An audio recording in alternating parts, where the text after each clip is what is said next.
राजेश खन्ना बॉलिवूडचा पहिला सुपरस्टार आणि लैला खान या नियोजित अभिनेत्रीला 2008 साली आलेल्या वफा द डेडली लव्ह स्टोरी या चित्रपटात एकत्र काम करण्याची संधी मिळाली.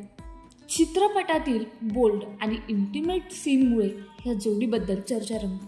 पण दुर्दैव असं की चित्रपट बॉक्स ऑफिसवर स्पेशली फ्लॉप ठरलं. राजेश खन्ना यांच्यावर मोठ्या वयात असले दृश्य दिल्याबद्दल टीकाही झाली आणि लैला खानला थोडीफार ओळख मिळाली खरी, पण करिअर पुढे सरकू शकलं नाही. त्यानंतर तिच्या आयुष्यात घडलं एक धक्कादायक वळण.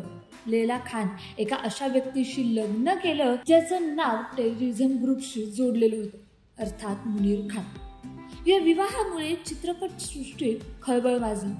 2011 मध्ये लैला आपल्या कुटुंबासोबत इगतपुरी येथे सुट्टीसाठी गेली, पण त्यानंतर ती कधीच परत आली नाही.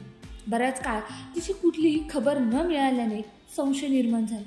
निर्मात्यांना वाटलं की फी घेऊन ती पळून गेली असेल, पण खरी गोष्ट याहून भयंकर होती. काही महिन्यांनी पोलिसांच्या तपासात समोर आलं भीषण सत्य. लैला खान, तिची आई, 3 भावंड आणि एक चुलत भाऊ बहीण अशा 5 जणांची निर्दयीपणे हत्या करण्यात आली आणि ती हत्या केली होती तिच्याच सावत्र वडिलांनी. वर्षानुवर्ष चाललेल्या सुनवाईनंतर शेवटी 2024 मध्ये न्यायालयाने या अमानुष हत्याकांडासाठी लैला खानच्या सावत्र वडिलांना फाशीची शिक्षा सुनावली. एकेकाळी पडद्यावर चर्चित असलेली अभिनेत्री, तिचं करिअर उज्ज्वल होऊ शकलं नाही, पण तिचं आयुष्य मात्र दुर्दैवी आणि भयावह शेवटाने थांबलं.